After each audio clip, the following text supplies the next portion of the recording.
Сегодня все народы стран, прошедших через цветные революции, а попросту через государственные перевороты, испытывают глубочайшее разочарование. Об этом открыто пишут уже западные газеты. В момент этих революций в Грузии, на Украине, в Киргизии, они, эти западные газеты, взахлеб восторгались мужеством и героизмом народных масс. Но вот что сейчас они пишут в своих передовицах.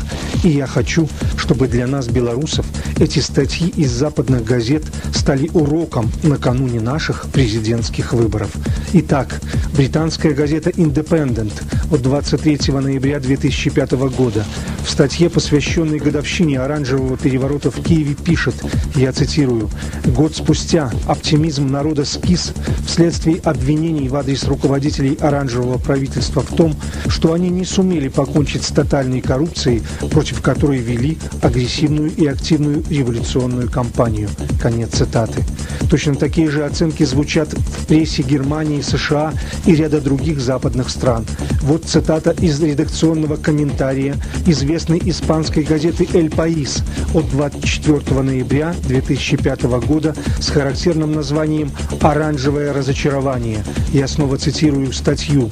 Спустя год после так называемой оранжевой революции на Украине лишь 20% ее жителей верят в то, что их тогдашний кумир, президент Виктор Ющенко, сумеет сегодня переломить удручающую ситуацию в стране.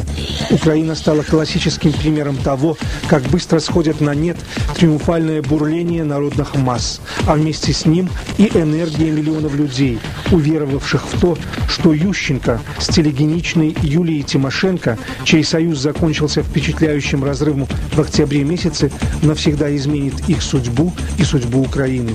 Кумовство и коррупция, сходные с теми, что процветали при предыдущем режиме Леонида Кучмы, исчерпали большую часть кредита народного доверия, выданного лидером прошлогодней оранжевой революции, так что в итоге она обесценилась из-за политических дрязг и экономических скандалов.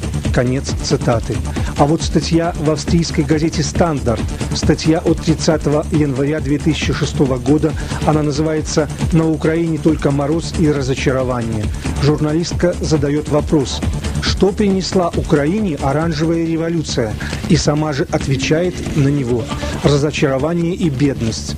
Журналистка приводит слова простых украинцев о том, что Ющенко, с которым связывали надежды, не спаситель, а слабый президент, больше похожий на бухгалтера, чем на вождя народа. Но сегодня давайте зададим себе вопрос, уважаемые телезрители, а что предпринимают другие бывшие союзные республики? Что противопоставляется разорительным западным революционным технологиям в других странах СНГ, которые не желают быть овцами для заклания в руках западных политиков и военных, а также своих местных революционеров, которые работают уже в качестве обычных западных наемников и этого не скрывают? Всем остальным республикам бывшего СССР и народам надо торопиться, надо успеть укрепить свои государства, надо как можно скорее снова восстановить былые союзные отношения. И эти союзные отношения должны быть выстроены уже не основываясь на голой идеологии, как это было в СССР, а основываясь на жестком прагматизме, на простом, если хотите, инстинкте выживания, инстинкте самосохранения народов. Потому что любая революция – это кровь, разруха, гражданская война, голод и остановленные заводы и фабрики. Итак, в ответ на цветные революции Россия и южные республики СНГ, Казахстан, Узбекистан, Туркмения начали создавать единую трансконтинентальную транспортно-энергетическую систему. Очень важен в этом контексте визит президента Туркмении в Москву в январе этого года. Именно в ответ на цветные революции Узбекистан вступил в созданное 10 октября 2000 года Евразийское экономическое сообщество Евразес. К этому союзу, к Евразес, самый большой интерес проявляют уже и Индия, и Иран, и Пакистан. В ответ на цветные революции Узбекистан официально вышел из состава ГУАМ. ГУАМ – это союз, в который входили Грузия, Украина, Молдова, Азербайджан и Узбекистан. Но после попытки государственного переворота президент Узбекистана Каримов категорически и однозначно разорвал все связи с этим блоком, правильно увидев в нем чисто антироссийскую направленность в угоду западному капиталу и НАТО. В декабре 2005 года, как все мы помним, в Киеве прошел первый форум так называемого «Содружества демократического выбора» СДВ. Это некая альтернатива СНГ. На мероприятие прибыли представители 23 государств. За общим столом сидели даже 9 президентов – Грузии, Молдавии, Румынии, Литвы, Латвии, Эстонии, Словении, Македонии и Украины. Все они носятся с давно замшелой идеей создания Балтийско-Черноморского нефтегазового коллектора по границам России. Цель такого коллектора – заблокировать Россию с ее нефтью и газом на своей территории и не дать ей транспортировать углеводородное сырье по рыночным ценам в Европу. Этой идее исполнилось уже 100 лет, а ее, как старую рухлядь, периодически достают из сундуков истории и трясут перед лицом современной России. В ответ на это Россия прямо поступила. Она договорилась с Германией по дну Балтийского моря, минуя территорию Польши, Украины, Литвы, Латвии и Эстонии, провести напрямую северный газопровод, и тем самым все эти американские шавки остались с носом. Они остались на окраине цивилизации. И вот уже в январе 2006 года Румыния официально объявляет о выходе из СДВ. Как говорится, процесс пошел. В ответ на цветные революции в результате принятых государственных мер полностью провалились оранжевые планы в ходе президентских выборов в Казахстане и Азербайджане. Эти государства и народы не захотели стать очередными жертвами американского экспорта демократии и не стали ими. Выборы президентов этих стран не превратились в антигосударственные перевороты. В ответ на цветные революции резко активизировалась и деятельность Шанхайской организации сотрудничества ШОС, а также ОДКБ. В начале февраля 2006 года генеральный секретарь ОДКБ Организации договора о коллективной безопасности Бардюжа прибыл с визитом в Ташкент. На его встрече с президентом Узбекистана Каримовым был рассмотрен вопрос о скорейшем вступлении и этой республики в ОДКБ, в Организацию договора о коллективной безопасности стран СНГ. Именно в ответ на цветные революции в срочном порядке сегодня идет создание первых элементов единой евразийской финансовой системы. Так, 12 января 2006 года в Астане прошла встреча президентов России и Казахстана, и на ней было заключено важнейшее геополитическое соглашение о создании Евразийского банка развития. Также начался процесс возобновления деятельности и Международного инвестиционного банка МИБ.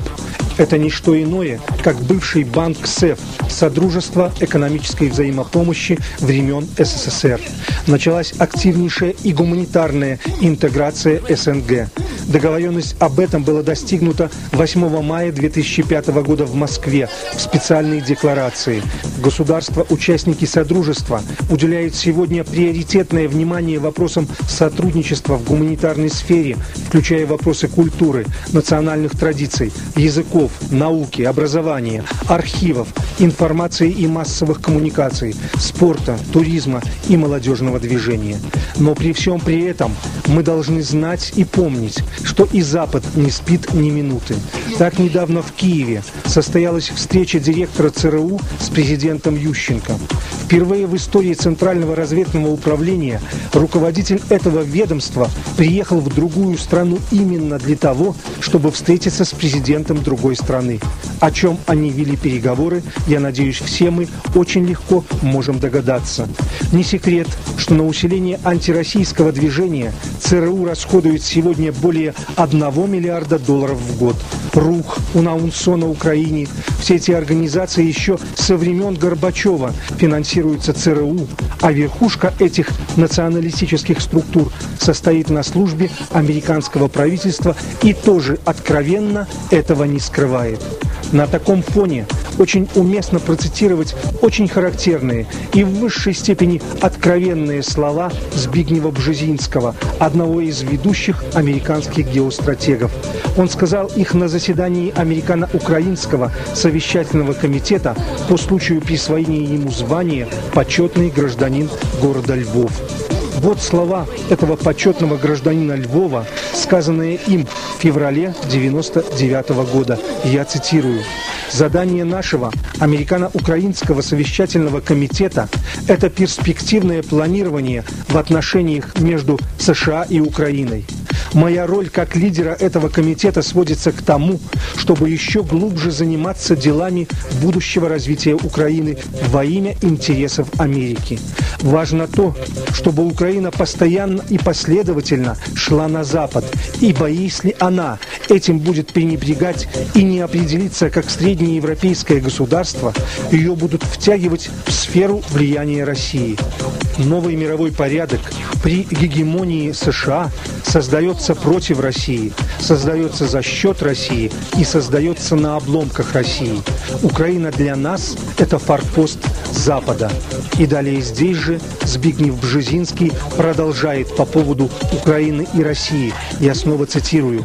«Чем меньше населения будет проживать на этих территориях, тем успешнее будет происходить их освоение Западом». Конец цитаты. Это было сказано в 1999 году, и это было сказано во Львове. Вот что поставлено на карту, уважаемые телезрители. Или сохранимся как народ, сохранимся как государство, сохранимся как люди, как граждане, или, но никаких других «или», никаких других вариантов и альтернатив мы сегодня рассматривать не имеем права. Мы не имеем права этого делать перед самими собой и перед своими потомками. У нас в Беларуси сегодня есть все, чтобы нормально жить в своей стране, чтобы нормально дружить со своими союзниками и чтобы нормально защищать свою родную белорусскую землю. Другого нам не дано. Именно с таким настроением мы и должны идти на выборы 19 марта.